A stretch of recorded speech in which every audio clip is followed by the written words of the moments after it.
See, a show like Mushoku Tensei, Jobless Reincarnation, whatever you want to call it, may not appeal to a lot of people because it may come off very forward and weird and like very weird. Okay, I'm gonna be honest. It really, like, when you watch those first couple episodes and see how this guy interacts with like the mental of a 40-year-old but the body of a 2-year-old, it's really off-putting at first, and it's hard to really like his character and enjoy the show because I'm gonna be honest, at first it's very like perverted and just bad. Like, not the show's not bad, but just like the shit he does, really illegal. Like, in actuality, right? But Mushoku Tensei came out in two parts. First, well, and by two parts I mean 2 parts to season 1, so 12 episodes, and it's apparently the father of all isekai, first isekai ever or some shit like that. And there was a lot of hype about it coming into the scene.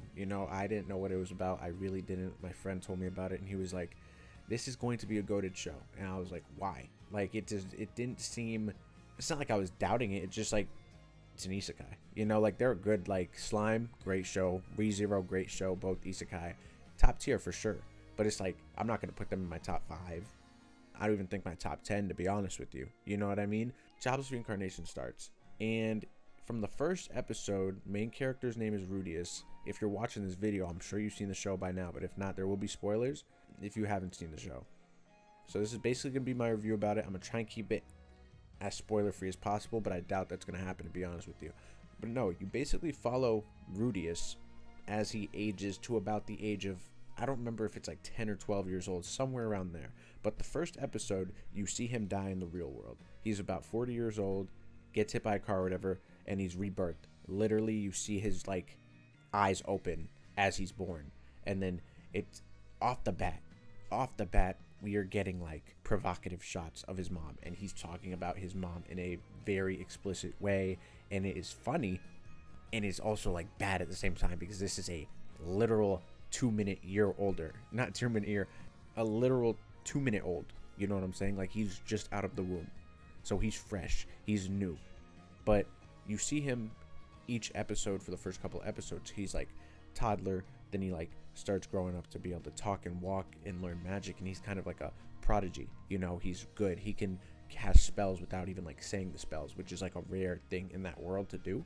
And he's basically an animal, gets his teacher, name is Roxy, and he does the perverted anime character stuff by like stealing underwear and shit and doing all that stuff. And then there's like his neighbor that he meets, who he becomes best friends with, but then he also has explicit thoughts. He has explicit thoughts about everyone, and it's bad. It's really bad because while a lot of them are adults, they're also very young, very, very young characters. So it's like not good. It's not good at all. But you get used to that as it progresses. I got used to it as it progressed, and I'm watching the show and I see him start, and then I see him meet Eris, and I'm like, okay, Eris seems like a cool character, but she's like a nut. So she's very disrespectful, and that's obviously going to be one of the people he interacts with and befriends eventually, right? So then he trains her, whatever, they get into a situation, and they meet Rugerd, or whatever his name is, befriends him too, and now they're a group, and I'm like, okay, this is a good show. It's solid so far, but there's nothing crazy. But as I'm watching it, surprisingly enough, while I'm like I actively know nothing crazy is going on, there's something about the show that keeps drawing me in each episode. This is just the first half of season 1, and I'm pretty sure it's just the fact that it kind of oversteps that boundary, if that makes sense, in terms of being explicit. And I know there are a lot of shows that really just like provide a lot of fan service and like really go all out, like Fire Force, and that shit can get annoying.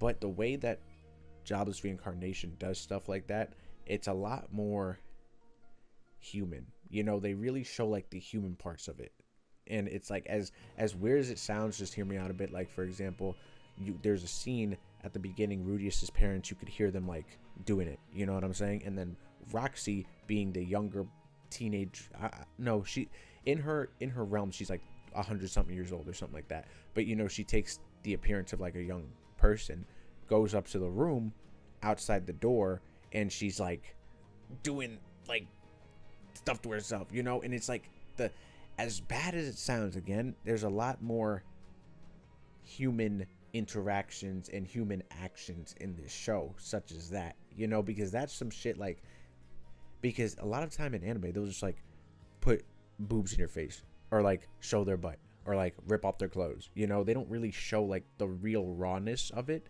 And like obviously they're not showing the shit, but like they're really insinuating these actions, and like you hear stuff and like all that stuff. So I really like the fact that it's a little bit more adultish, even though it's not necessarily in the best way, with Rudius being a 40-year-old in a 2-year-old's body. But just stuff like that, the interactions in this show, as soon as it starts, very organic and raw, I feel like, and I really enjoyed it.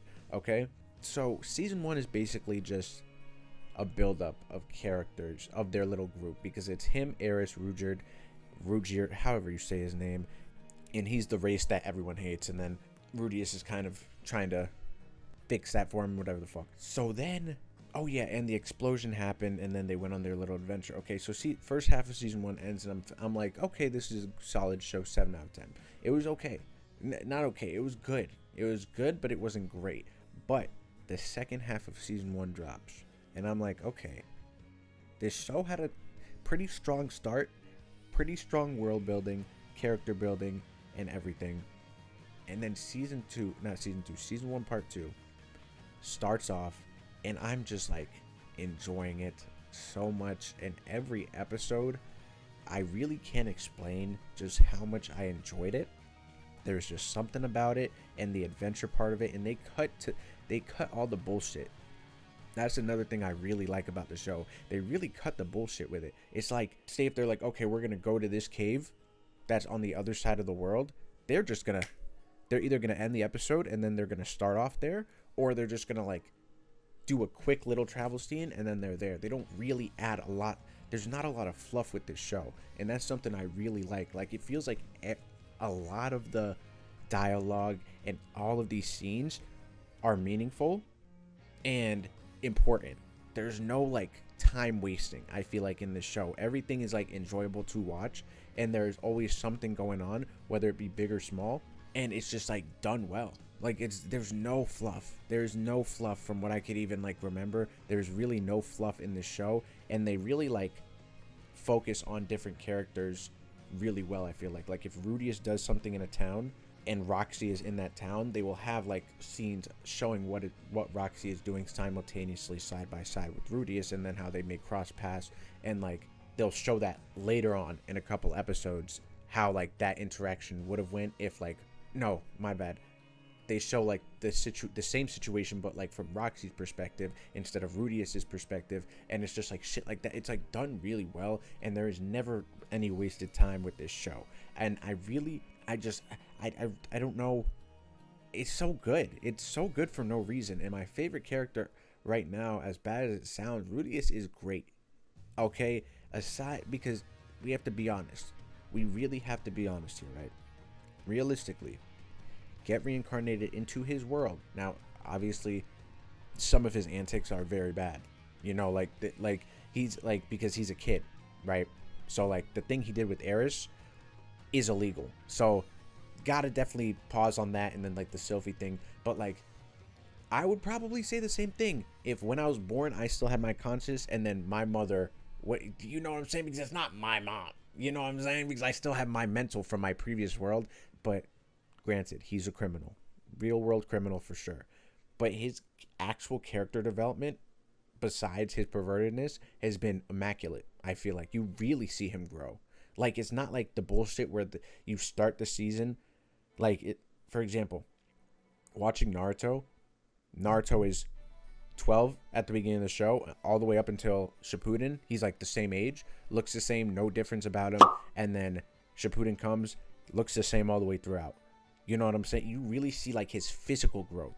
You'll see him toddler, and then like walking, and then 8 years old, 10 years old, 12 years old, and like he'll change a tire all the time. And you like, it's the little details that really like make it great. And then you see Eris's development. Great development. She went from being, I don't want to say the B word, but she was a bitch. Okay, she was. And she really changed. And Rudius helped her change. And then she hit him with the, I'm leaving, I'm a train because I'm relying on you too much. And it's like, wow, she really gave him that and then left. Because thinking about it realistically, right? While in like actuality, it is bad, right? Eris is only like 15, and obviously Rudius's mental is still like mature, but like he has also been in this world for 15 years himself now at this point. So like he's kind of like adapted to that lifestyle. So it's like I understand to an extent. You know, it's still definitely bad, but it's just like that's your life now. You know what I'm saying? It's just like it's bad. It's definitely bad, but it's like understandable at the same time, but it's still fucked up at the end of the day. But so yeah, so she's like, okay, we said we would do this on my 15th birthday, whatever. Does it next morning, cuts off her hair, leaves. She's a warrior now on an adventure with Ghislaine, and it's like, wow, didn't expect her to do that considering how much she was relying on him. You know what I'm saying? So that was great character development from her, and her character is really, really developing. And you know when she comes back, she's gonna be a fucking animal. Literally, she's gonna be nuts. Okay, and then it's really great seeing Ruby Jerd or whatever his name is go from like being mean and being very paranoid about people to start trusting people and like really like helping people out and shit. You know, I really liked seeing that too. And then when they ran into the dude in the cave, which was the best scene in season 1, I feel like, when they ran into the dragon god or whatever in the cave, and then he just completely demolishes them, takes Rudius out. Rudius dies, and then the man god or whatever brings him back. Oh no, the dragon god's partner bring Rudius back. But that whole scene, that was like they were actually like outmatched. They were never really outmatched throughout the whole season, and Rudius was like busted. He was OP, he was broken. There was really nothing that anyone could do against Rudius for the most part, but he was completely outclassed in this scenario. But he cast a spell, and then the dragon god acknowledges that, like, oh shit, like this guy's kind of strong for no reason, you know. And the guy had like a curse on him, so Eris and Rudius, like, they were automatically afraid of him, and he noticed that Rudius wasn't afraid, and then that's why that it was good. It was really, really good, and there was literally not one bad episode, especially from the second part of season 1. It really was great.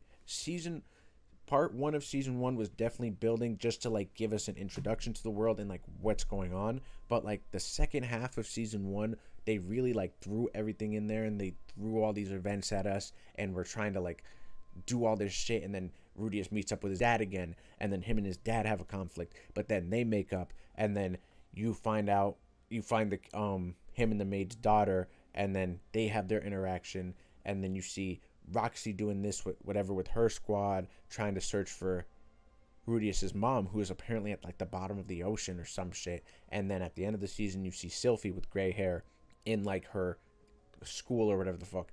So it's just like every character also feels meaningful. Everyone feels meaningful in their own way. The maid feels meaningful because she obviously slept with the dad to have the kid, who is now Rudius's sister. And then Rudius also has his actual mom and Paul's daughter, which is his sister. And like every character that is like part of like the main cast to an extent really seems meaningful and important. And I really enjoyed the show. The comedy is there too. The comedy animation is also there. The animation, oh my gosh, oh my goodness, dude, holy shit. The animation in this show, like, obviously it's not on Demon Slayer, Fate, Jujutsu Kaisen level, but it is there. Like, it is they'll show like him doing a water ball spell, and you could see like the water just like moving, fluidity in it, and like the little particles and shit. And then like the soundtrack too, they don't have an opening to the show. I'm pretty sure it's like the same song but different parts, but I love the way that they do the opening, how they don't have an opening scene, but they will like make their own opening scene each and every episode with what's going on in the show. And like it's a very subtle but nice opening song, and I love it every time. I love it every time because it's like you're still watching the show without having to be like, okay, I want to skip the opening or listen to the opening. Like, you're still looking at stuff happen that's current in the show, and I really like that a lot. I'm not gonna lie. But yeah, as I was saying, the comedy is there for sure. The comedy is there. The character interaction is there. The character development is there. Like, this show really checks off, as of right now, like all of like the good qualities in a show that you kind of look for. You know, it's not really lacking in anything. If there was lacking in one thing, which it really doesn't, because even the training scenes, like with Eris, like training her swordplay, those scenes are like great action scenes, and they're not even like fighting people for real. You know, they're not boxing people for real. And Eris is like ching ching ching, like hitting this shit, doing these flips and spins, and like it's so fluid. It is so fluid and nice. But if there's one thing that they would be lacking, it would be like fights. But it's just like you really don't feel like you're missing out on that. And by fights, I don't mean like Rudy is casting a spell and like blowing someone out. I mean like hand-to-hand combat type shit, or like swordplay. Like it's there for sure, but obviously that's not what the whole show's about. But I think it's like incorporated in a way that's like it still like makes its presence known. You know, like those real fights, even though there's really not a lot of them, because a lot of these fights are like more so group fights than one-on-one fights. You know what I mean? But again, you're not gonna watch this show thinking that you're gonna be Jujutsu Kaisen again, like getting one-on-one fights and like getting these boxing matches. You know, you're just not gonna come into this show thinking that. You're gonna come into this show thinking of like a world builder. You know, world builder that is going to have action. It's going to have dialogue. It's going to have comedy. It's going to have everything in a fantasy world. You know what I'm saying? And with that, I would have to just rate Mushoku Tensei season 1. It's definitely not a 10 out of 10. It's not a 10 out of 10 for me, solely due to the fact that it wasn't boring coming into the show. It wasn't boring at all. It's just like I didn't know it. Okay, there wasn't like, when you first start the show, there's really no direction. And while it was definitely a good thing, there was still no direction at first. You know, it was kind of just like Rudy is growing up, learning magic, whatever.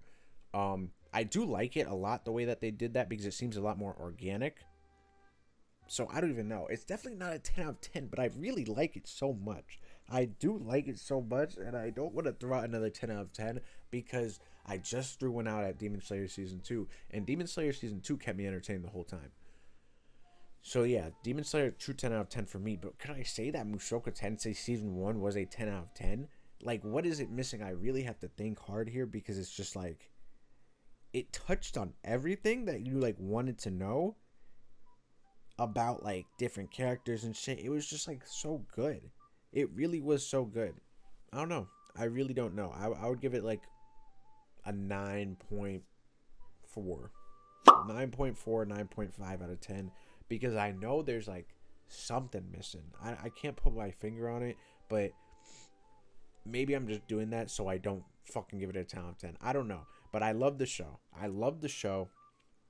I wasn't the biggest fan at first. I did enjoy it, and I think that's why I'm actually going to give it a 9.4, 9.5 out of 10, because it's like I did enjoy the show at first, like when it first started, but like it wasn't anything crazy. And now it's really just getting to become really, really enjoyable every time, and it's still nothing astronomically crazy, but it's just so organic and not real, but like very organic dialogue and just like super cool interactions between characters, and it's just like all that shit. It's just like it gets better. It's gotten better throughout the whole season. And yeah, so I'm gonna give it like a 9.5 out of 10.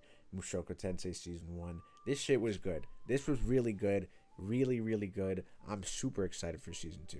Super excited. And like when I finished part 1 of Season 1, I was looking forward to the second part, but I wasn't on the edge of my seat for it. You know, I wasn't like drooling for that shit. But I'm drooling for Season 2. I really am. Like, this show is super good now. Oh man, really, really good show. Mushoku Tensei Jobless Reincarnation. If you haven't watched it and you watched this video, I would suggest watching it. I really didn't try to spoil the most, but there definitely were some spoilers in there. But yeah, so that's my final thoughts on Season 1 of Jobless Reincarnation. And yeah, that's really it.